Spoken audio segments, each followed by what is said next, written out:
everyone, my name is Mitz, and here we are back with Higurashi When They Cry. So, as we finished out the barbecue thing, we're already getting small sort of hints that's transitioning slowly into the horror side of this chapter right now, with Shion already like telling Keiichi about just kind of hinting to poke and prod at Satoshi, or literally just she just didn't like the way how just Keiichi brought up that he transferred. Because just looking over their conversation again, it just sounds like she doesn't know about their in-group's rule of not to bring up Satoshi, or at least lie about it, both to spare Sadako's feelings and also make sure Reina doesn't go into a right anger mode after that. Just the whole scene itself is interesting because it's definitely before anything, I guess, bad happens in terms of the festival, and she's acting like that. So like everything that happens in the first chapter seems to line up well with her personality, because like she already suspects that chapter when Keiichi talked to Oishi that they were talking about the curse, because literally a police officer went to talk to Keiichi the day after the festival. What else would they talk about? Honestly, it makes sense, and she'll be mad about it. And she's like probably paranoid about the whole curse thing as well, and yeah, it's probably leading to her having those like big blow ups, especially if like she believes like she was cursed. I don't know if that qualifies from when she I guess lashed out at her friends, or not hurt anyone but just broke all the windows in the school. Plus, I also looked through the tips just to be sure. Again, I got confused there. For some reason, my brain, even though I knew it wasn't right, but my brain just associated anyway that that one was found the drain was actually Sadako's aunt, but that didn't make sense in my brain. That's why I got so confused. It was just someone who was dating Sadako's uncle. Which thank you for clarifying that. Honestly, thank you. I got really confused. But now it feels like we're getting into the other side of things really quicker. Wonder how it's gonna be for the chapter 4 and all that. Well, installment 4 anyway. Morning, Keiichi. My, what time did you go to sleep? Never. I did not sleep well last night at all. Mother could tell from a single glance. I had the worst dreams. Nightmares. Very ominous dreams. One after the other, again and again. I woke up after each one, but could never even remember a fraction of what they had been about. But it was like those dreams were predicting something unpleasant, and I woke up in a terrible mood. Hey now. Every day has been calm and fun before today, right? Those days should continue on, unchanging. It depends on how Mion and Reina like can you talk today. It only all comes down to that. All comes down to that. And yet, anxiety was the only emotion growing within me. Why was that? Nightmares reflect your own anxiety. They show an uneasy mind that which you wouldn't admit to normally. Yesterday, I remember the ominous conversations about Satoshi I had with Shion, Mion, and Reina. Right. My mind felt like it was in black fog, because we had talked about that. If I lived every day without causing a fuss, my reward would be ever more peaceful days. I understood that, so why did I cause such discord? Curiosity. But now that I thought about it calmly, simple verbal slip on my part couldn't possibly change the world. Yeah. As long as I'm sorry for doing it, and never talk about it again, there's nothing that anyone can blame me for, right? Unless you now gave a spark to Reina now, especially. Besides, how would my fate possibly change just because I talked about that?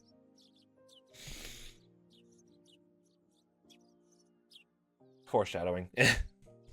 Literally just giving the wrong doll apparently was enough for Mia to go on a rampage, or so she says anyway. That just everything you say is gonna be like literally everything you say is now gonna be just held in the highest regard and scrutiny. Nothing was gonna change. Yeah, nothing would change. Nothing would change. Nothing would change. That sounds like someone who's about to get go into a whole where the whole world's gonna rock would say. That's a creepy smile. Thank you. You still half asleep, then go wash your face. I'd finally cheered up enough to smile, and Mom slapped me right back down.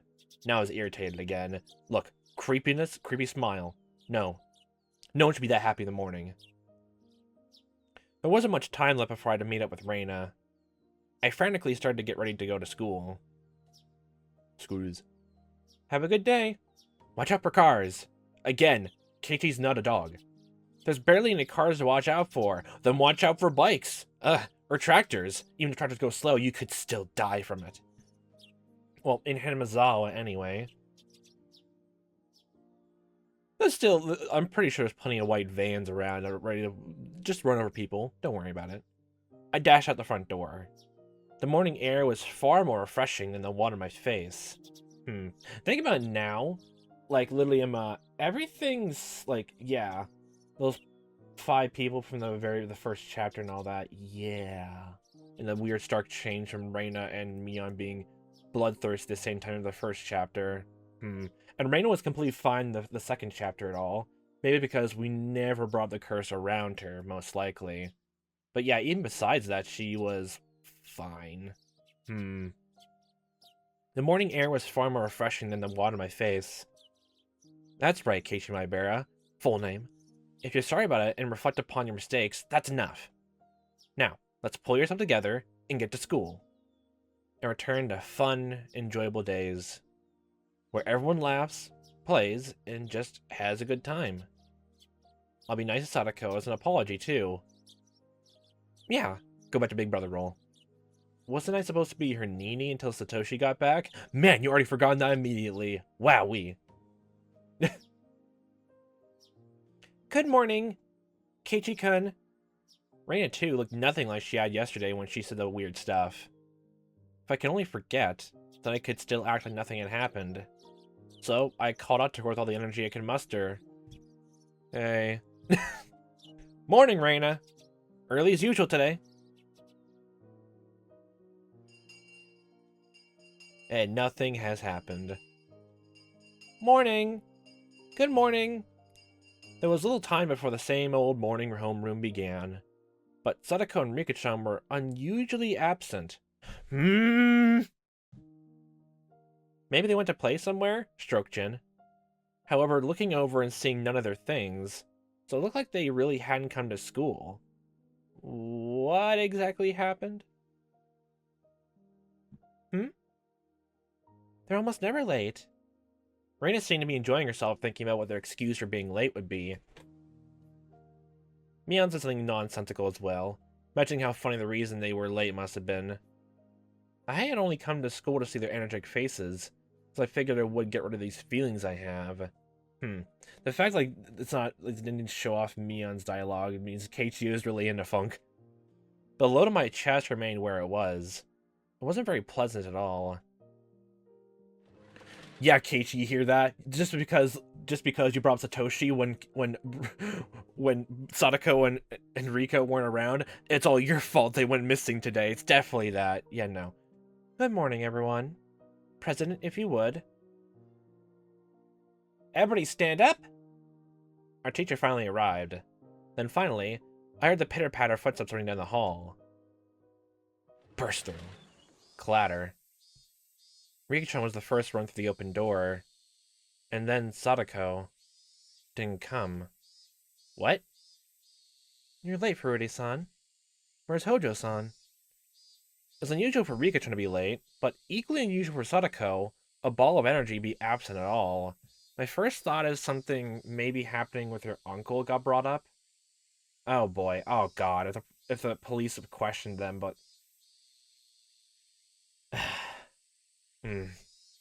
Everyone's eyes were wide at that series of strange events. Sadako might be a little bit late. Did you come down with something? Ichiro walked over to Rika-chan and they started talking in hushed voices. Rika-chan is late and Sadako's absent. I guess crazy things can happen. Wow, it's not like crazy things that happened yesterday. You're right. But I wonder what happened to Sadako-chan. Is she sick? Why now, when I most wanted to see Sadako's energetic face, did this happen? The unease that had been building since last night tightened within my chest. The paranoia is sinking in. Kei-chan, you worry too much. Sometimes girls of her age can't help but stay home sick. Me-chan, you're not supposed to say that around boys. What? Mion laughed indecently. Normally I would laugh along with her, but right now I just didn't feel like it.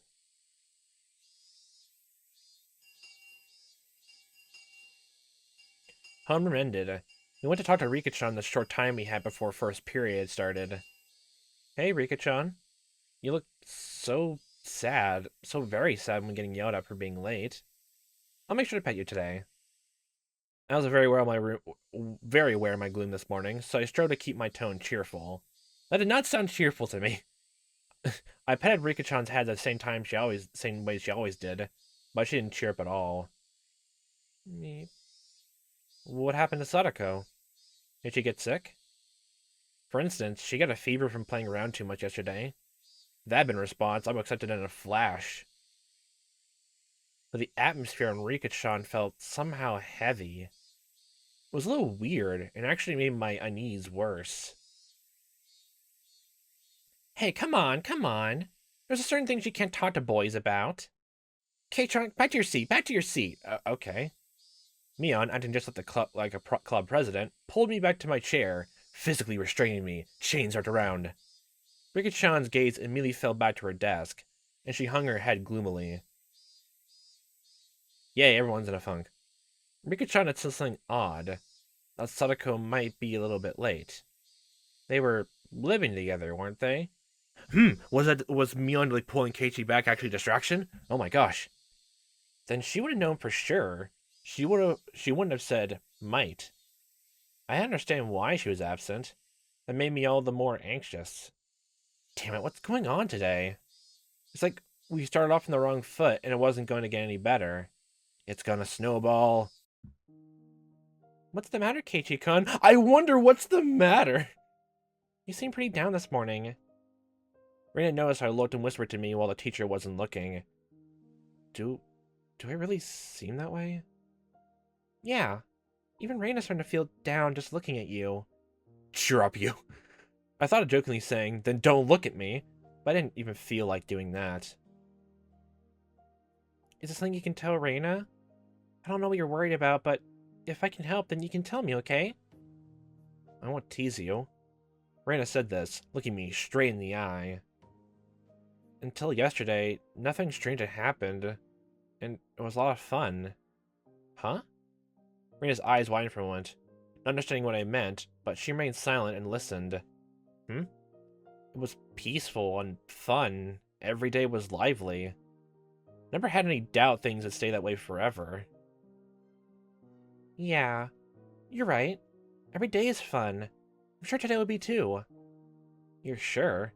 How do you know? I just know. Well... Reina, feeling perplexed, couldn't think of something to say. I didn't blame her. What I was trying to say seemed a little confusing even to me. When I think about it, I've been anxious lately. Like maybe since every day is fun, one day, all of a sudden, it would get really dark. Like a light bulb being turned off. Or smashed off. Yeah. Reina kind of understands how you feel. She nodded gently. Sunlight. We've always been taught that it wouldn't only be good things happening to us. Sometimes I'm scared of what's going on behind the fun. It's a little bit sad, but because of that, we learned how to do our best to make sure that the fun never stops. I see. So it's not a bad thing that you think our fun lives might not go on forever, Keiichi-kun. Kind of like,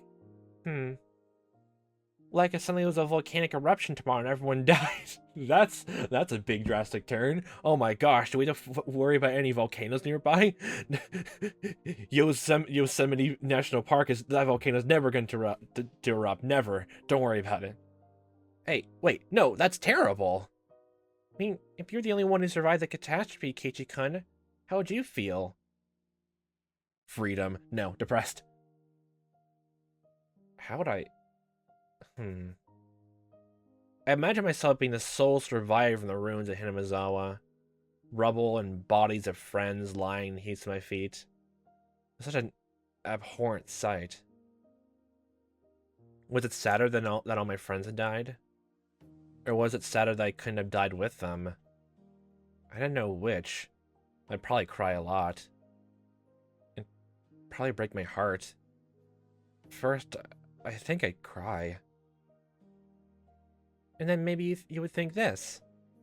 If this was my destiny, I should have made sure every day before this was as fun as possible, so I had no regrets. I didn't want to consider such a horrible event to be my destiny. Yeah, because feigned destiny is just complete bullshit. But I probably would think that. The fun times will end one day, and nobody knows when they will. It makes sense to live each day to the fullest, so that if it does happen tomorrow, you don't regret anything. Yeah. It's really hard to think like that. A lot of people take their everyday happiness for granted. I think tomorrow will be the same as today, so they leave things they could do today for tomorrow. They leave the kindness they could have shown today until tomorrow. Reina was usually cheerful and silly. Right now she wasn't like that at all. She was taking my troubles seriously. It was a little reassuring. But Keiichi-kun, you realized it. I think that's a wonderful thing. It's an unease you have. I think you should keep it close to your heart. Keep the anxiety flowing within your chest. Keep my unease close? Yes. Everyone might die tomorrow in a big catastrophe. You're really emphasizing this point. So you should be really nice to everyone today. So when the end really does come, you don't regret it. Do you do that, Reina? Live like you would have no regrets if everyone died tomorrow? Yep. It was such a hyperbolic conversation, but Reina just gave me a nonchalant nod of her head. Reina knows what it's like for the fun times to end overnight.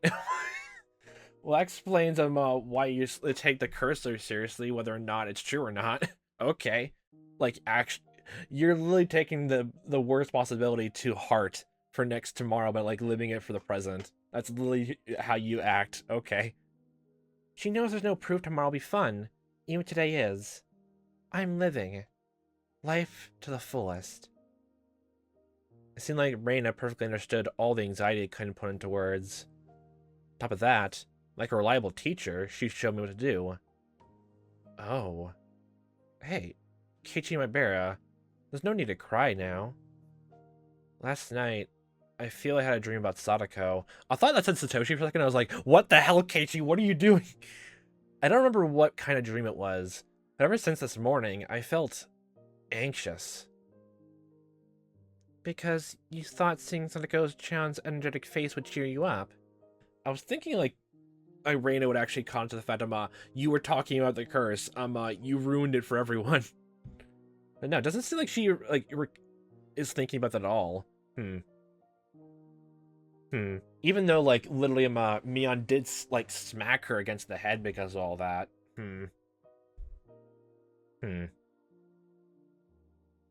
She was right in the money. If everyone had been here with smiles on their faces this morning, then the murk in my heart would have definitely been blown to smithereens. Then, if Sadako-chan arrives, you have to be nice to her. Actually, it's totally fine if you play your usual pranks on each other. As long as you're having fun. Yeah, you're right. So that even if these fun days come to an end, I'd have no regrets. I couldn't tell if what Reina told me had been comforting or just made me more anxious. But it was enough to make me think that if I saw Sadako again, I'd be honest with her. She never shows up. Lunchtime arrived, with everyone pushing their desks together like always. Sadako wasn't here. Despite that, we had bento boxes for the 5 lined up on our desks. Riki-chan had made a bento for Sadako too. Was Sadako supposed to be here before lunch? Something happened. Riki-chan was clearly acting strangely. For some reason, my first thought is like the police actually like trying to talk to her, and it's like upsetting her too much. Maybe. Oh. I'm trying to like, because of like literally how each chapter is set up. I still think about like since this chapter makes it clear like before everything happens, like I can't help it even if like I'm and don't even correct me if like literally each chapter's like events like don't even like have no overlap because my brain just tries to associate it with anyway. Like since the very first like the body discovered in the drain happened before anything that happened, even like the timeline for I guess the other chapters, it feels like it was an inevitability that's gonna happen no matter what.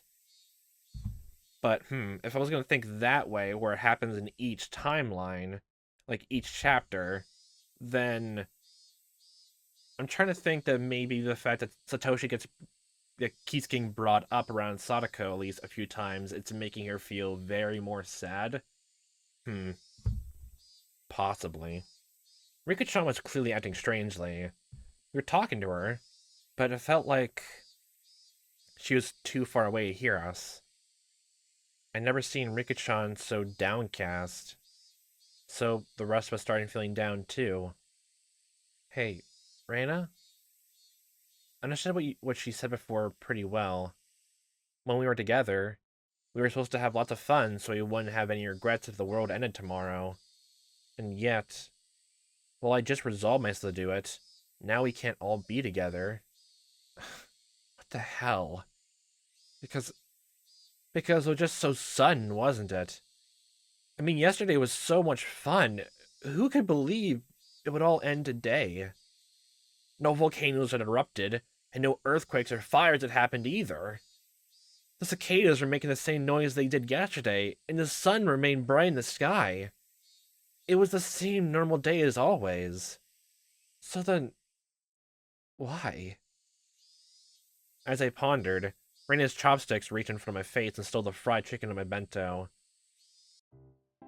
Well, no one else wants it. Reina will take it. God.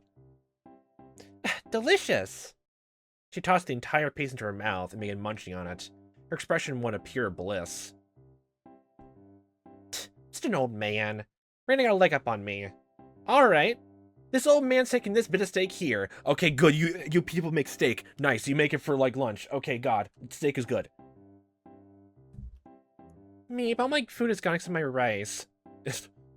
Rika-chan, also behind the curb, smiled again and went for someone else's bento.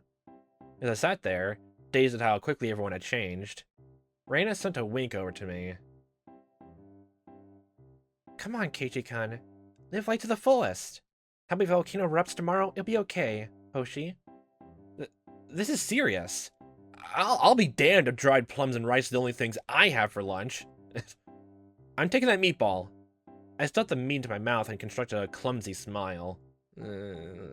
I played along, as I tried to fool myself, as I tried to lie to myself. But as I did, it rapidly became less and less of an act. Well, fake it till you make it then, I suppose. Sadako still wasn't here. But at some point, we regained our lively lunchtime. We had fun. We smiled, and we fooled around. It's probably this exact same mentality everyone has that made everyone forget about Satoshi or just mitigate his being missing so quickly then. Thanks, everyone. This is definitely the best thing to do. This way, when Sadako suddenly dropped by, we could welcome her with our best smiles. The more I smiled, the more I felt the anxiety from this morning clearing away. Hey, wasn't there a proverb that went something like, fortune comes in by a merry gate? Never heard that one before. I think so. If it's true, then this old man will roll around the floor laughing 24/7. Reina thinks it's true. If you laugh every day, it'll be fun every day. Reina has a way with words. Then, should we try it out? Just laugh maniacally like a villain. Everyone took a deep breath, then brought their faces together, locking shoulders. And then...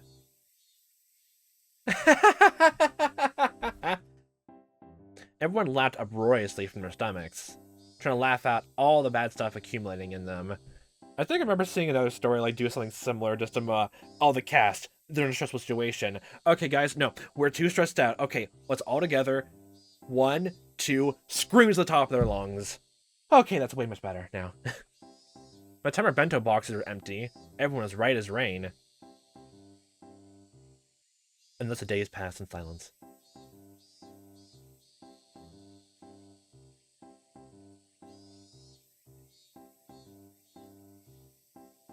Quaint piano, though, for just that little scene. Having heard our friendly banter, Tomita-kun and Okamura-kun walked up and timidly spoke to us. Oh my gosh, we actually have a serious conversation with these two? My gosh, finally. Excuse me, Maebara-san.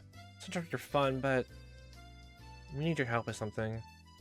They grinned dryly and scratched their heads. What could it be? Want to know how to remove the censor bars on porn magazines? Okay, there goes that immediately.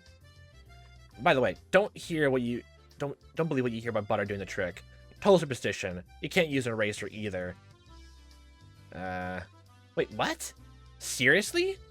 That's not what we're here for, said Tomita-kun, elbowing Okamura-kun. Okay. Actually, our ball got caught in the gutter on the second floor. We were thinking you might be able to reach it since you're tall. The second floor? What, you think Keiichi is like a giant or something like that? What do you think? He's not gonna go super stretch legs and grab it from there. You need a ladder. I see. Asking upperclassmen for help comes with its own price, you know. I'm not cheap. You can't buy me out so easily. Tomita-kun and Okamura-kun conversed for a short time, then gave their reply. We'll give you the right to take a nap during class, Maebara-san. The right? What? How's that sound? How exactly are you going to make sure he can take a nap, at the very least? Because it's school. It's class. Well, what do you mean?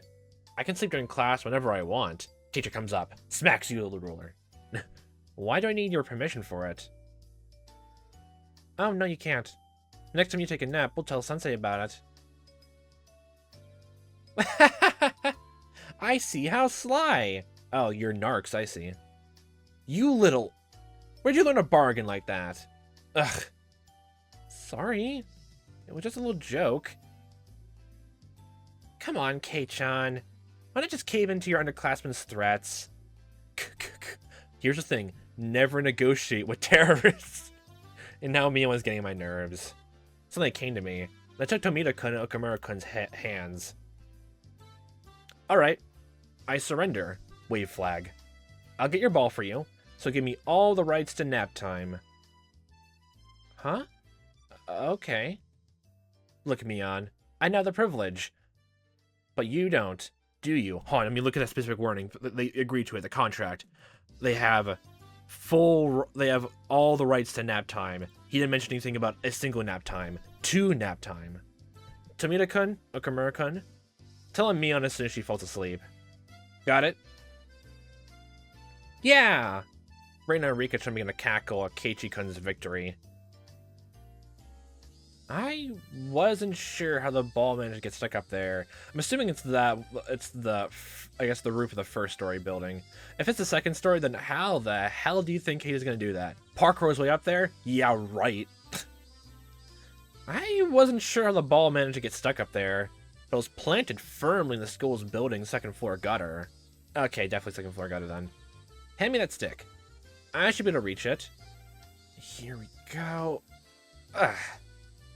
I took a bamboo pole and poked the ball with it. Oop. Damn, this is hard. Come on! Oh, he got it! You got it, Maebara-san! Thank you so much!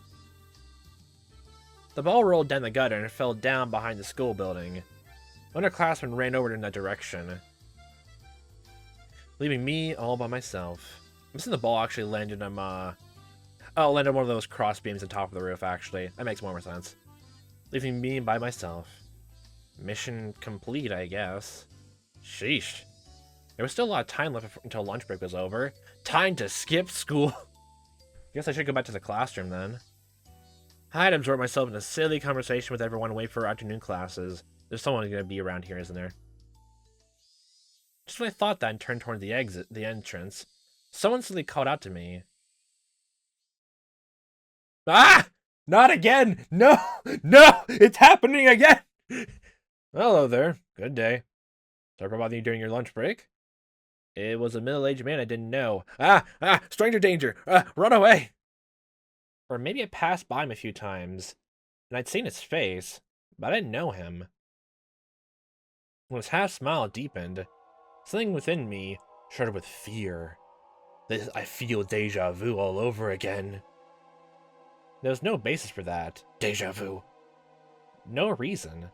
But I shuddered. Strangers. I was somewhat confused about those emotions, not quite understanding them myself. There was one thing I could say, though. Nobody but teachers and students should be at school. This person shouldn't have been here. I felt less of a tremble, and more of a sense of dread, like a caterpillar, brilliantly colored in garish, bilious greens, were crawling across my forehead. That's vivid. A feeling of disgust that neither itchy nor gross could describe as the frizzly, dreadful hair rubbed against my brow. I didn't even want to see his face. I wanted to jump backwards and run away. An unpleasant feeling for which I didn't even know the cause. The other side of myself has nothing but questions. Hey, what are you doing? What are you disgusted by? This is the first time you met him. You're having a giant anxiety attack just from someone just saying hi. It's weird to hate someone for no reason. No answers were coming. I held my silence, waiting, a damp sweat running down my forehead. He knows about the crime I committed, which I did not do. When he saw that, which he thought maybe he was being intimidating, and gave me a relaxed smile. Oh, please, excuse me. I'm no one suspicious, I assure you. I'm Oishi, from Okinomiya Police Department. Wait, where did I put my card? What about your badge? Not your card. Police badge. Huh? What? This is... What? He fished through various pockets, then finally found his police ID and showed it to me, grinning dryly. He may have been trying to use those clumsy-seeming actions to ease my anxiety, but I could definitely say it didn't work. Why was I this nervous? There was a reason, of course. If I wanted to be the same as before, then today didn't need someone who hadn't been here back then. The fact that a man who wasn't here yesterday showed up today meant that today would be a different day than those behind it. I'm pretty sure you can say the same thing of moving to a new town and making new friends. I can say that's the same exact thing, Keiichi. You could say that. That would mark the end of the fun and happy days. Scream in his face, I want to be happy, and run before he even says anything else. I gulped and erased the ominous conclusion from my mind. Calm down, Keiichi Maebara, full name. It's just an old guy who looks kind of perverted and came from the police department. Don't go deciding that the fun times are over just yet. He just came here because of his job. With anxiety, but why is he here for his job? What's going on? Yeah, just for his job. If he's working, then he would normally go to the teacher's lounge, right? The fact that he spoke to me, yes, it must have been to ask where it was. Are you looking for the teacher's lounge? You just have to go through the entrance and... I don't want to look at this man for another second. I started pushing things along. Always, however, didn't seem to have any interest in the teacher's lounge. You don't want to lounge with teachers. Oh, no. I don't have anything to do there. Could I get you to call a friend of yours if I may be so bold? Ah! A friend? Who? A girl. Could you call Sadako Honjo-san for me? My consciousness grew faint. Like I was about to pass out. Yes. My anxiety was realized. The dreadful, disgusting caterpillar was looking at me, but it crawled into my ear. Okay, so something definitely happened to her then. Its frizzly, dreadful hair was touching my ear cavity. Don't tell me she went missing, but that means like something's happened before the festival happened. The curse is being changed. That's how bad it felt. What do the police need with Sadako? Oh, no. There's nothing important. I just had 2 or 3 things to ask. I like it if people cooperate with me. If you don't, you'll be arrested for obstruction of justice. Why? Why of all people was it Sadako? Why would a police officer come here in the middle of the day for something that wasn't important? This man was strange. I could smell it. It smelled bad. Just a whiff of it made me want to grimace. What? I knew that this man couldn't possibly be here to deliver her lost wallet or anything. I couldn't imagine what he needed from Sadako, but it had to be something unpleasant. Ah. My throat stung with burning pain. Burned, like a parched, creviced wasteland. The wasteland broke apart deep in my throat, and brought out the words from deep in my mind, subconsciously. You may need something from her, but I don't think Sadako needs anything from you. Could you please leave? Well, she probably expected that reply. You said they're surprised you for a few moments. I did as well. I hadn't thought words like that could ever come from out of my mouth. Things might still work out. This guy may have shown up out of the blue, but if I drove him off, maybe I can make it so that never happened. Happy fun times forever! If I could do that, then I could get back. The peace we had until yesterday, I could get it back. Well, you sure are strict. Are you Sadako-san's manager, perhaps? Can I not see her without an appointment? Yes. If you just want to talk to her, shouldn't you just call her? Barging to school in the middle of the day isn't normal. Breaking through a dam would have been a perfect analogy to use. Why did I like this man? Deja vu! Timeline! This man shouldn't have been here. I need to make it so this man wasn't here. Childish, selfish emotions bubbled up from the depths of my mind. They each came out of my mouth just as had been formed. Not liking the guy was my own problem. But to say things so bluntly to him? Even I thought I was crazy. Is it just me, or is this like his wide open mouth like Sprite is new? Oh, you're the logical sort, aren't you? I'm not too good with people who talk like that. Oishi grinned and scratched his sweaty throat. Even as he feigned stupidity, I could tell he was irritated. I can deal with more emotional children and people more easily than you. Ah, God. Hey, Keiichi Maebara, why am I looking for a fight with this old policeman here? It's like he brought the gifted misfortune with him, all wrapped up in paper, right? Right. It wasn't like he brought a package of misfortune with him and was asking me to sign here, please. Rationally speaking, I understood all that. So then, why was I so... Your emotions are now telling you to speak more logically and blunt. Finally, I outlasted Oishi in our game of silence, and he gave a big sigh. Then he addressed a few of my female underclassmen running around nearby. Oh, excuse me, all of you. Do you have a moment? I'd like you to call Sadako Honjo-san if you could. My underclassmen tried to smile in reply. They noticed the oddly stiff air atmosphere around me, and seemed hesitant to give a quick answer. Is she not here? Sadako Honjo-san? Honjo-san, she stayed home today. Stayed home? His face remained smiling, but his tone was clearly one of ill humor. Yeah, he's giving new sprites. Such conspicuous spite caused my underclassmen, who answered honestly, to cringe in fear. You're setting a great example for kids. I see. Dear me, dear me. I'm quite unlucky. He was smiling broadly, but the way he laughed didn't make me feel better at all. When he noticed that his laughter wasn't getting anyone else to laugh with him, he immediately stopped. Tough crowd. So, you girls, could you tell me the name of this boy here? He got the girls by the shoulder so they wouldn't run away, and crouched down to address my eye level. What is your problem? The girls flinched away from the sharp, piercing light in his eyes. In exchange for the release, they didn't resist and told him my name. I see. Keiichi Maebara-san, isn't it? He said my full name. That was all he said, but yet I couldn't help but shudder. Teacher, I need help! It was like he grabbed me by the collar just with those words. Oh, could you be the son of the Maebara family I've heard so much about?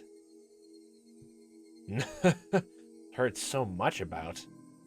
I hear your father's a renowned artist. Dojin artist, but you know. His works go on display twice a year in the Great Exhibition in Tokyo, don't they?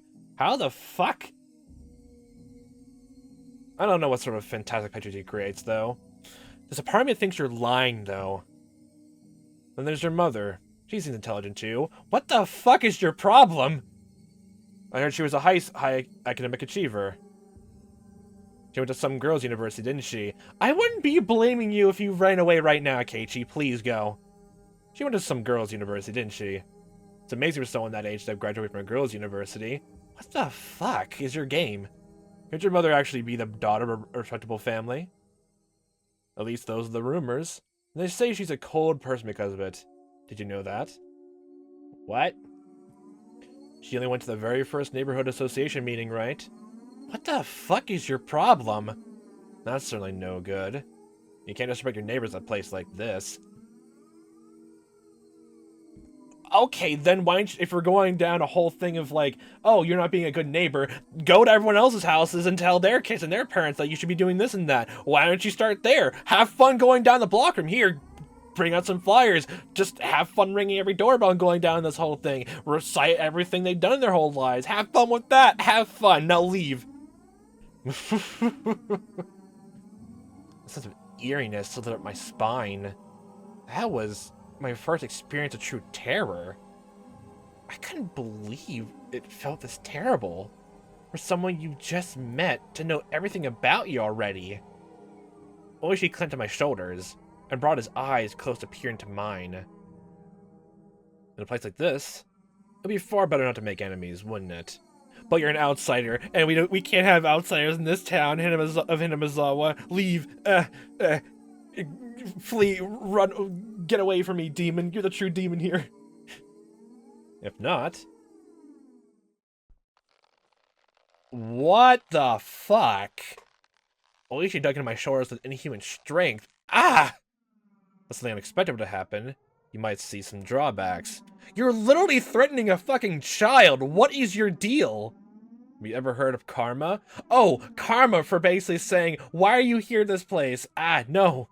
It's like how a butterfly is flapping its wings can cause a tornado. That's the butterfly effect, you ignoramus. Creatures born in strange places could come back to you in ways you wouldn't believe.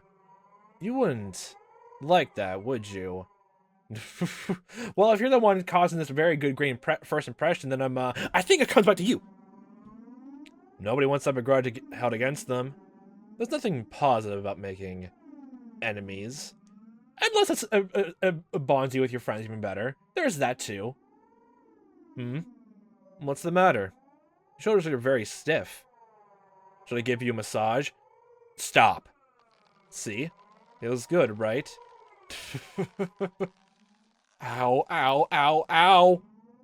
This man wasn't just strong. It was like he knew exactly where to press to make me feel pain. Only 4 or 5 fingers were my shoulders, and yet the pain made me want to bend over backwards. Ugh! A few of the girls from my class were pretty shaken up, but didn't seem want to help me. They weren't sure if they should go call a teacher. As for me, I couldn't take the time to wait until the teacher got here. It hurts. Would you mind leaving things at that? You're hurting him. Behind Oishi-san, someone... Okay, thank you for intervening now. This is the one time. To my disbelief, it was Coach. Oh my. If it isn't Dr. Eerie. It certainly has been a while since we were last in touch. Last in touch? Discomforted by Coach's sudden appearance, he laughed scornfully. The vice on my shoulders, however, remained strong as ever. Scream! Never mind the greetings. Please, just let go of my Maebara-kun. Oishi laughed, smiled daringly, and glared straight at Coach. He didn't release me in the meantime, of course. I was just thinking something about your place there, Doctor. You always seem so busy. We can never have a good chat. Okay, so a doctor and a coach at the same time. Yeah, it makes sense, though. Yes. If you want, I'll chat with you all you like. But please be sure to have a warrant first. Or otherwise, I can refuse to go voluntarily into questioning. Coach and display has shredded the weird behavior from the baseball game and barbecue, because this is a fucking serious situation. He stared steadily at Oishi, and fought so that he would release me. His chances were terribly bad, of course. Compared to relaxed Oishi, Coach seemed like he was being defeated mentally. It made sense. Coach has somewhat narrow stature, but Oishi's body is packed with muscles. It wasn't even a contest. But Coach was fighting for me, while taking a step back. Beads of sweat formed on his face, and though he paled, he was fighting for my sake.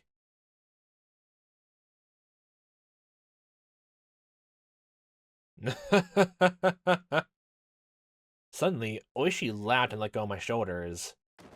Okay. My body exhausted, I fell right into my backside. Maebara-kun, are you alright? Damn it. Ow. I rubbed my shoulders where Oishi had latched onto them. The pain from falling over went away quickly, but this pain was lingering. Are you alright, Maebara-kun? This is terrible. Shit. Ow. Ow. Oh, just give me a little massage. Get the fuck out of here. Maebara-san, aren't you over-exaggerating a bit? Boys have got to learn to man up. Don't you fucking start. I wanted to retort, but I couldn't think of anything witty. Can you lift your shoulders? Are they in pain? If you're really hurt, then you should have a proper checkup. Let's just go to the nurse's office. Coach let me his shoulder and walked beside me. What an exaggeration. I'd be the last person to do any sort of permanent damage, right? I am still not a police officer, you know. That just makes it even worse. Come, I don't know what you need to be here for, but if you're finished, then please leave. I'm gonna complain about this directly to the chief, so please keep that in mind. Oh, that's a problem, ain't it? Oishi-san waved his hand sarcastically, pivoted around, and headed to the car parked by the school gates. Without turning around, he got in and started the engine. Damn it. Who the hell was he? Oh, damn it. He's a detective named Kurado Oishi. A hooligan. Everyone in the village hates him. Maebara-san, you should be careful too. Kurado Oishi. Just like I thought, my gut instinct wasn't wrong. He would be the one. The one to bring unhappiness, misfortune, something that would ruin our peace. Shit. I won't accept it. All these fun days can't possibly end just because some guy like him showed up. I won't. I won't accept it. Coach seemed to be familiar with the school, so he brought me to the nurse's office without much trouble. The girls from my class came along as well, looking worried. Both of his arms are basically just, dislocated. Our teacher and the principal, having noticed the disturbance, came to see what was the matter. Maebara-kun, what's wrong? Are you hurt? Well, there was this weird man in the schoolyard just now. Maebara-san. Coach gently interrupted the girls, trying to explain. No, it looks like he just fell and twisted something. What? I think he's alright, but I wanted to make sure. It was fine with you. I'll borrow the nurse's office for a bit. Please do, Dr. Erie. The principal gave him a deep bow. It looked like Coach was acquainted with the adults at school. He stood up in the doors to the nurse's office. There wasn't a nurse in there or anything. Wow, this looks exactly like the hospital at the Erie Clinic. I'd figured. Never seen anyone but Chi-sensei and the principal working here. Coach didn't seem to mind the fact there was no nurse, and quickly made his way to the nurse's office. He instructed me to sit down and started washing his hands in the sink. Oh, I get it. He's the coach of the boys' baseball team. He must be pretty used to treating wounds with first aid. How do you treat broken bones and shoulder blades and sore muscles exactly? Could you show me where it was? You still in pain? No, it doesn't hurt at all anymore. I'm fine, really. I rolled up my shirt and showed him my shoulder. No bruise, not even nail marks. And yet it hurt so much I thought my shoulders would be crushed. Even the pain disappeared without a trace. It hurt so much, but not so much as a bruise remained. It sounds like he has experience, holy fuck. And it just means he's used to doing that. My immediate first thought. Used to it, huh? Next time you meet, don't provoke him. Nothing good will come of making him angry. Go home with a uniformed police man by your side, your family won't like that, will they? Well, you're right. Still, what happened? Why'd you end up in a fight with him? He came up and said he needs something from Sadako. Huh? Though, of course, I'll get a reaction from him. Sadako-chan. Coach's gaze lowered and his expression clouded a bit. Somehow that gesture seemed to be saying that Oshi was bound to come to Sadako, and did. And that it was no laughing matter. Coach fell silent in thought. Quietly, he took a compress out of the first aid kit and put it out on me. He's still planning on clinging to Sadako-chan. He's a persistent man, I'll give him that. Like a snake. He mumbled to himself. Cling? Snake? Does that Oishi guy go to Sadako's place a lot? Coach didn't answer. The lack of a denial stirred well enough. My god, holy shit. Well, he did say he was suspicious of the friend group, but mostly with Sonozaki, but oh my god. Oh god, oh no. I wonder if, oh my god, no. They just want to torture her more and just, try to question her about, she's almost been the center of, a lot of people, close related to her, nearby, just going missing or dying. But, what was it? Her aunt, died. Unless, you're literally, they literally think that, she pushed him off the railing and then literally just manually removed it by, herself, somehow, in quick time. I don't know why they would be that persistent about her then. What on earth did the policeman, probably a detective or something, need from Sadako? What mistake had led a detective to cling to the sweetly smiling Sadako? Maebara-san. Oh, right. You just moved here, didn't you? Yes? I did, but... Have you heard anything about Oyashiro-sama's curse and about Sadako-chan? Wow, we're hearing all about this again! I think we actually... Oh yeah, didn't, we get told about all this, the chapter before, in the last installment?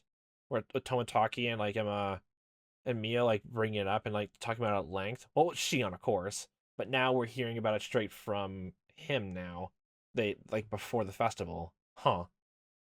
Because I think we're in chapter 5 right now, actually, of this installment. Well, I knew a few things about it, certainly. Sadako's parents were dam proponents, and their accidental death was because of the curse. Do you mean that? He smiled thinly and dryly. So you know, he said, dropping his gaze. If I recall correctly, there was an accident on a viewing platform in the public park she'd gone to with her family, and her parents died. And then it was just big brother and little sister. And then she was with Rika-chan and, when they lost their parents, Sadako-chan and her brother, Satoshi-kun, were given to their uncle and his wife to care for them. Oh, is that so? Their parents died in the accident, and Satoshi ran away, leaving only Sadako to start living with Rika-chan. I'd known that much, but this was the first time I'd heard they'd been brought to their uncle and aunt. Their uncle was Sadako-chan's father's younger brother, that's a mouthful, but dentist friend's cousin's brother. Unfortunately, neither of the couple were people with deserving respect. Yeah, I got the sense of that just in the uncle anyway. Coach normally picked his words politely. So when he came out and said they didn't deserve respect, it really made me wonder what kind of people they were. Oh god, were they abusive? As soon as Sadako-chan's parents came out in support of the dam, their uncle and aunt took on a lot of the shame in the village as well. They would never welcome Sadako-chan and Satoshi-kun. Oh. Oh. Oh my god. I heard that for the siblings, it was a very rough life. Bit by bit, Coach told me about the numerous agonies that the Hojo siblings had suffered at their uncle's house. As their guardians, their aunt and uncle sucked up everything belonging to their immediate family. Sadako and Satoshi were crammed to a small room. Their lives were laden with things that were miserable both to their bodies and minds. In the first place, since apparently their aunt and uncle were in good terms, there was no end to their fighting. Man, I had this weird inclination that was what Sadako's character was. Like, not to this extent by the first chapter, but there was something. That's what it seemed like. Like, just how... God damn it. And as if revenge for that, whenever they saw Sadako or Satoshi's face, they would always find fault with them, scold them, yell at them, strike them, take away meals as punishment. I still shudder to think about it. You've never known any Sadako, but the energetic, healthy one now, so you probably couldn't imagine her face being so deathly pale. The girl always standing dazed in the shade of trees. I couldn't imagine it. Didn't want to. That was how I honestly felt. Oh god, did the police actually honestly think that one of the two actually has the cause behind it? If not Sonozaki, like Mion or anyone in the Sonozaki family. Oh my god, good god, gah! At the very least, Sadako wasn't like that anymore. She may have had a miserable life in the past, but it was different now.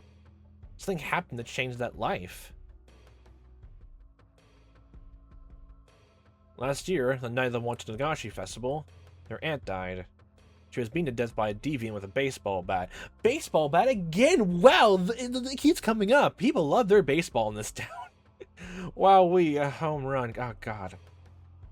Rumors spread of the Kurds having killed an enemy of the village on the night of the festival. This death was a simple homicide either. They whispered that it was actually Oyashiro-sama's curse. I think that was the guy who was arrested, but was on some drugs. They didn't mention what drugs he was on, but it definitely could have been meth, though. And I literally looked that up. Oh my god, that causes so much. It caused a break in reality if taken too much. God. A few days later, the deviant arrested for drug use confessed to further offenses and the incident was resolved. However, though it was resolved, no one knew whether the part about it being Oyashiro-sama's curse is true or not. Their uncle is part of Hinamizawa, after all. Their aunt isn't? He apparently grew incredibly frightened of Oyashiro-sama's curse and went to hiding. From what I've heard, he's staying with an intimate lady friend somewhere in Okinomiya. And Sadako and Satoshi? Were they released? Their aunt died and their uncle fled. There was nobody left to torment the siblings then, but... Speaking the torch, the man starts showing up with alarming tenacity. That man? God damn it. I already had the feeling in my head that the first chapter, everyone's gonna be called into question. Literally everyone. I called it. Even more so here anyway. The coach lowered his voice a bit as if being aware of his surroundings. I mean Oishi. Oishi. The guy from before. The events that just occurred came back to me. The hard to describe ominous sensation I felt from him came back to me. He's a little strange. The chain of incidents surrounding Oyashiro-sama's curse have all been solved, yet he alone doesn't want to accept that. I kind of do believe him in a certain sense. It does seem a bit too coincidental. Literally, every single year on the same exact day. It makes sense, but to that extreme, and if it's it's definitely not the whole thing of oh, I want to solve this before I get retired thing, because he's been doing this for a while, then oh my god. Accept it. The incidents were all solved, and a detective supposedly with the police department didn't accept that? People say something bad will happen, surely happen to those he gets close to. Oh my gosh, Oyashiro-sama's curse isn't the thing. It's the curse of Oishi. Oishi curse. In Hinamizawa, I think Oishi is Oyashiro-sama's. Hi! Keiichi, why you came in here? We were just getting to the good part. Get out of here, Mion. The door flew open with a rattle, and Mion came rushing in. Reina and Rika-chan came running in a few steps behind her. Then Tomita-kun, Okamura-kun, and a few more of her classmates. All friends. Keiichi, did Oishi do something to you? Are you hurt? I like how immediately everyone already knows that it's Oishi. Everyone already knows immediately. Calm down, Mion-san. He's not injured. I'll give him a compress just in case. Keiichi-kun, are you really okay? Our days aren't happy anymore, Reina. Help. Okay. Everyone was saying stuff about how you were being strangled. Calm down, Reina. He just squeezed my shoulders really hard. See, there's not even a bruise. That's not enough to, I don't think that's enough to applaud. That's, no. Meep. Jeez. What the heck were you all doing? We're friends, right? Why were you just standing around? Why didn't you help Keiichi? Oh. We're sorry, President. Mion yelled at her classmates, baring her fangs. Oh yeah, her grandmother basically teaching the entirety of the village and all that. Tomita and the others hung their heads in silence. Quit it, Mion. Tomita and the others weren't even there. Stop blaming them. Damn it! Oishi! She kicked the floor with her heel a few times, her temper running hot. Our teacher, overhearing the commotion, arrived as well. Come on, everyone. Don't make so much noise in the nurse's office. President, take everyone and leave, please. Come on, everyone. Let's go get going. You're not the president. Keiichi-kun is fine. You too, Michan. Happy smiles all around. Mion was letting her emotions get the best of her, so Reina stepped in instead and led everyone out of the nurse's office. Detective for Okinomiya Station, Kurado Oishi.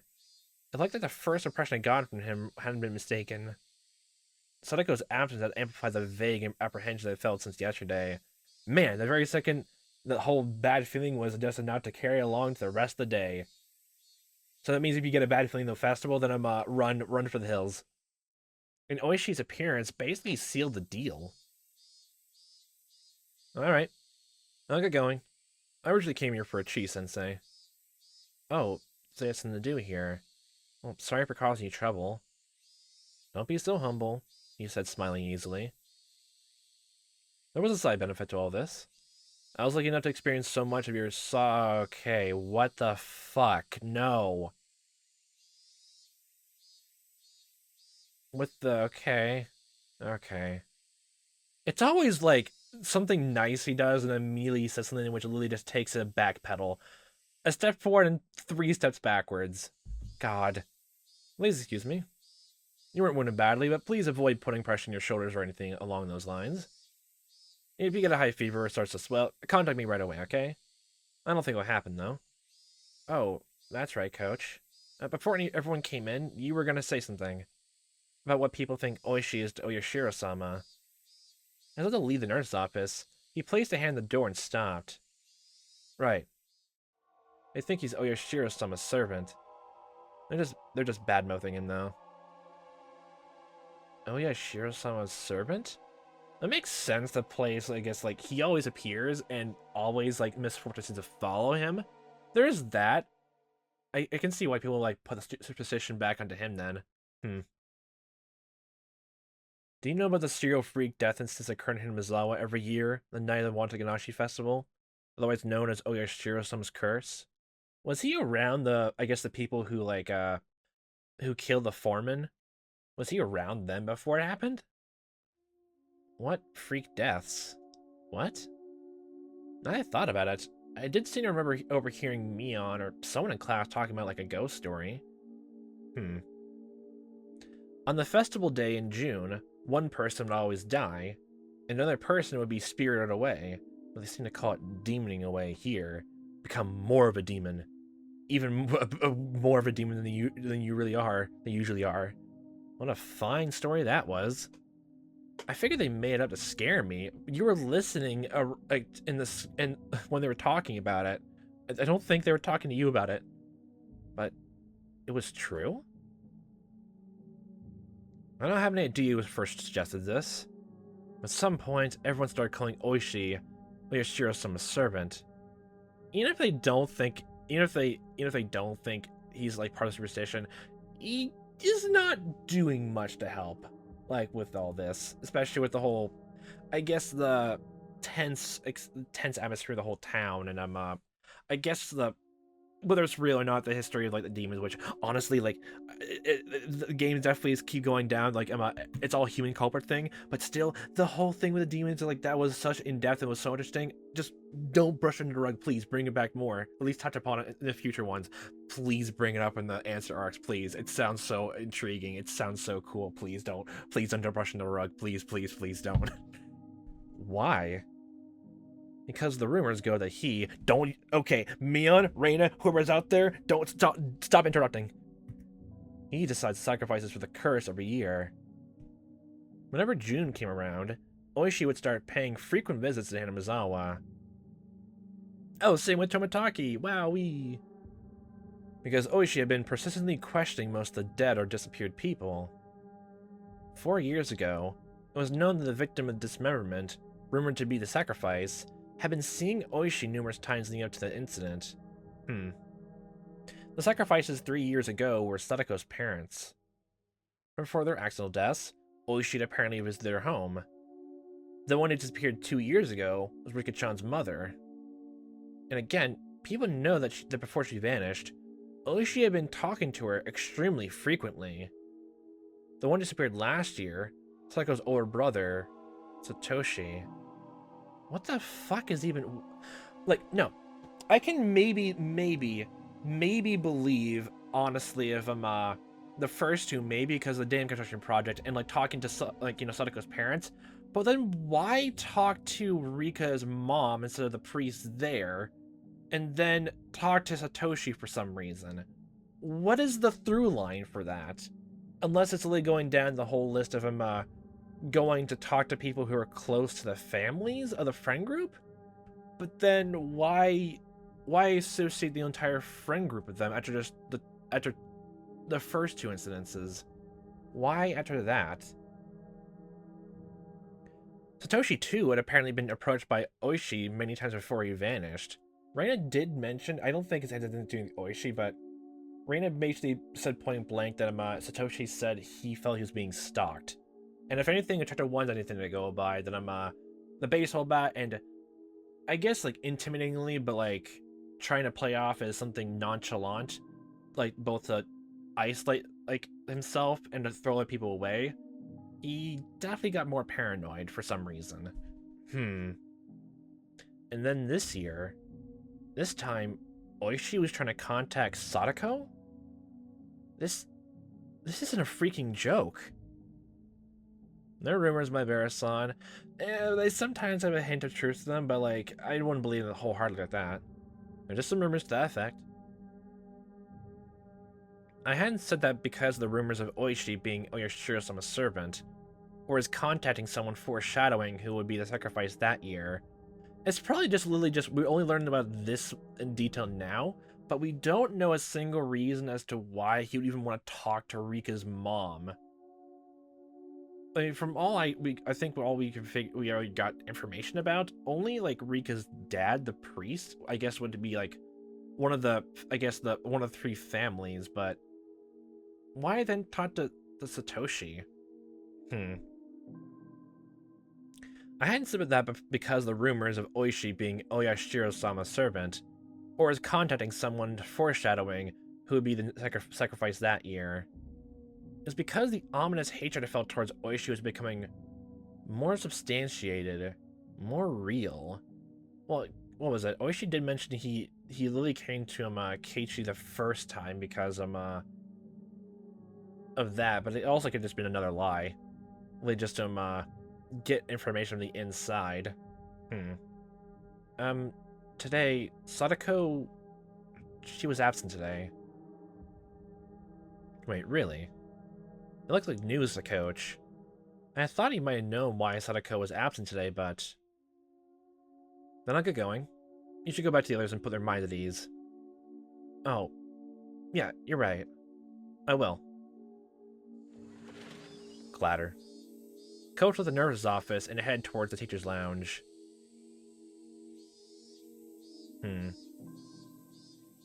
Section 2 completed! Wow-wee! Oh, she's part of the curse. Maybe. I doubt it, though. But of course, it makes sense why there's rumors about him, though.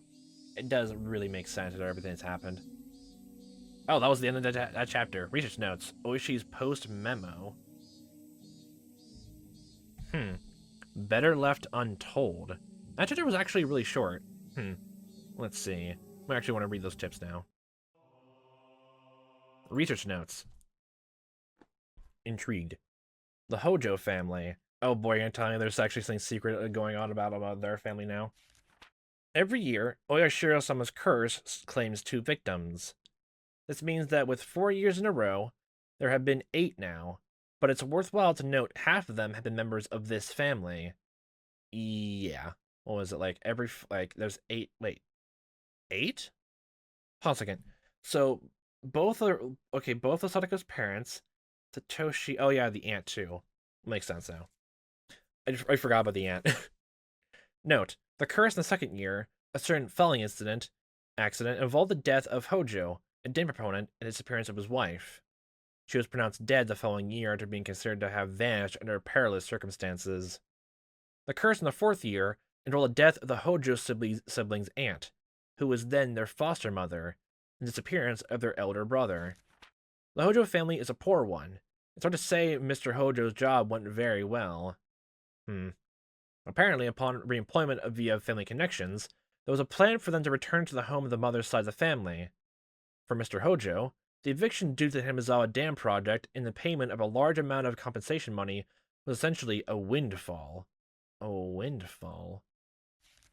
Mr. Hojo actively embraced the Ministry of Construction negotiations from an early stage, and was selected as a representative of the dam proponents. It was rumored he had been bought out by the Ministry of Construction for doing so. The truth is unknown. I mean, if it's like... I'm assuming that's the no, it's not the uncle, it's actually Sadako's dad, actually? Yeah.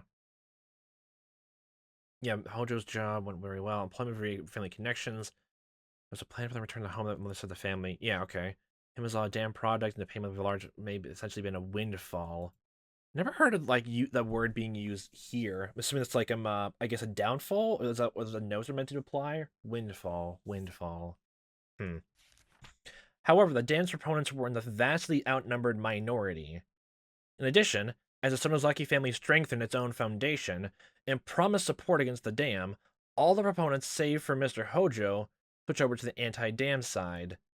At this point, Hinamizawa was completely united against the dam, and Mr. Hojo was held up to ridicule as a stooge of the dam project's proponents. He was essentially used as scapegoat for the anti-dam coalition. In the end, the dam project collapsed with Oyashiro-sama's curse and dismemberment incident. However, punishment towards the bitter enemies supporting the dam project continues to this day. There are not many left today who support the dam project, nor who had a negative reputation at the time. If there were any candidates left for the curse, it's the husband of the housewife who was beaten to death last year, Teppei Hojo. And Mr. Hojo's daughter, Sadako Hojo. Strangely, these two are the only candidates left. I'm getting immediately back reminded me on saying Sadako was cursed. God damn it. Will this year's curse come down on the two of them? Hopefully not. There's more than enough value in observing them both. Okay, the fact that the tip ended with another page turn, I actually really liked that. That was so ominous. I love that effect, honestly. Just that. Oh my god, that was ominous. Oh, I love that. I love that effect. Okay, and finally, Oishi's post-memo. To Oishi-san, there was a call for you from Section 4's Chief Shigeharu. Apparently, the slaughtered corpse in Ojikawa River is related to the S group, as we thought. Okay, so the whole thing about the mahjong parlor, I'm believing so, was the mistress for Tepe Hojo, and hmm, they actually do think that the motive could be like she was dipping into I guess collection money from the Yakuza. Was still verifying what happened behind the scenes, but apparently the deceased filled up dozens of self-created fictional bank accounts to their limits with money from the S group, reaching around 100 million yen. And if like I think I've seen so I think I was like spawning like in the comments mentioning this about it's like I think like a several $1,000s in US money, which technically honestly is like almost the exact same amount that what was it the Sonozaki family gave Keiichi and their family before they moved out. Like, man, like I'll say I love the ending to that. Like that was both sad and like what was I don't know how to put into words because definitely the ending of the first chapter is all about like just pure on nonstop. The very second it goes down, friends are going against you, or like you feel like you can't trust your friends. Then you start feeling that you can't even trust your only ally in that situation. Then it starts spiraling and spiraling as you realize every measure that Keiichi had to try to figure to try to get some safety back in his life and get some stability and like both push people away and also protect himself is at least something someone else did, and it seems like a growing cycle. The ending for the second one is really just almost near death. Um, Saving someone, but then they really went crazy and all that. But then there's still a lot of mysteries left up in the air, smaller mysteries, whether just whether Mion was lying or not, and then the syringe. Hmm. This was one small tangent about that. Like I do like the endings of those. Like the feelings they give me. It's really nice. We're still verifying what happened behind the scenes, but apparently the deceased filled up dozens of self-created fictional bank accounts to the limits with money from the S group, reaching around 100 million yen. It just feels coincidental. It's definitely coincidental, like it's not no sort of relation to it, but it feels pointed a tiny bit. It appears there were 3 or 4 men with former S group connections involved in this. They've already disappeared along with millions of yen. Like they withdrawn the bank accounts and like vanished, or hmm. The deceased was tortured on that point for information, and she was clearly slaughtered as an example to others. There are apparently some real wizards chasing down the people who disappeared. And like, maybe it's because like I can't tell if like the autopsy for that woman, like the mistress for Tepe Hojo, like I mentioned before, like they suspect like she was restrained to a table and then like nailed into it. It also makes it seem like the nails were part of the contraption for the table. I know it was clarified to us, like it's the same exact table we saw being used almost on Keiichi in the second installment. I wonder exactly how the police came to that, or like when they tore the nails out, like the wood like stayed in the nails, but the nails were left inside, the fingers, or like the planks actually pried with the plank and just broke off and was left into the corpse. Hmm. There are apparently some real wizards chasing down the people who disappeared. They're also spreading letters to related Yakuza groups not to harbor them. There's still no evidence that Tepe Hojo is one of those people. As far as Shigeharu can tell, he hasn't been told anything. He was her pimp, but she didn't trust him at all, did she? Tepe Hojo has left the apartment in Okinomiya, has returned to his former residence in Hinamizawa.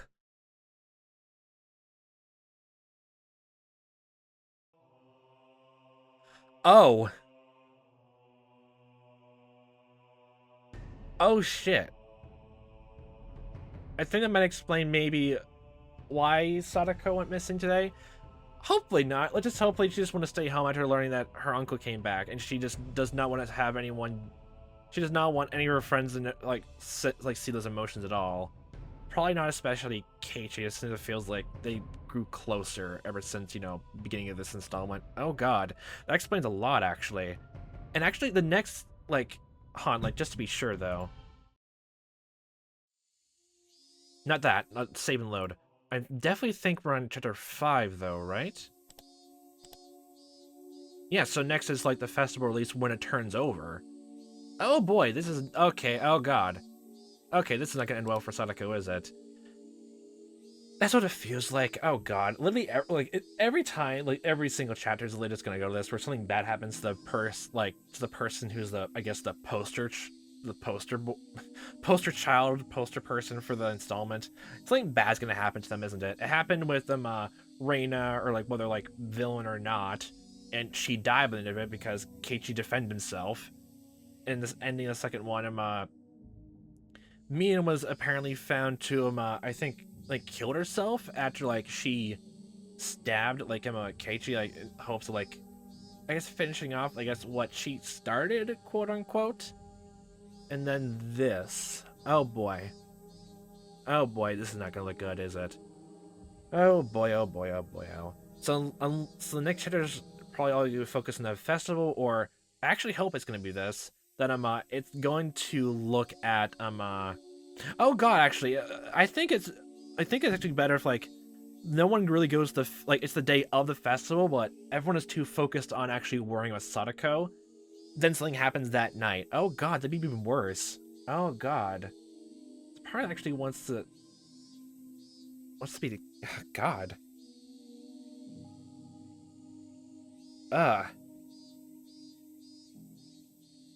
This part is not even really surprised that about the abuse that Sadako got from her family. Not from her original parents, but those two. I'm not exactly surprised, which is kind of sad. Especially since a lot of like emphasis is put on Satoshi and not anyone else, especially. Like she was definitely the closest with her brother, and oh god. Especially, well, it also makes sense with them, oh god. It makes sense why no one wants to talk about, like, Sadako's original parents. Like, her birth parents. Because the whole thing with the damn construction project. And the protests around that, but then no one wants to bring up her, I guess, aunt and uncle that came about, but then... Especially when they learned about, Tepe Mili going to, like, criminal organizations and all that, and, like, literally just going and trying to find, I guess, his mistress through bars and seedy places. It doesn't exactly paint a good picture of the guy, so... Oh god, that's not actually looking forward. Oh boy. Oh boy. Let's just hope that Sadako is actually just at home and she's just trying to, like, mentally recover. Especially since he just came back to Hinamizawa just either yesterday or the day of. Oh god, that's actually probably why Rika is actually also so, disheartened. Oh god, did he actually try to track Sadako down and try to find her? Oh god. God fucking damn it.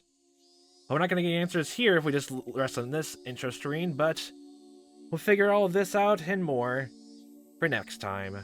So, hope a fun time watching as I am playing this. Hope you see me next time, a time that may be, and I all hope a fantastic day.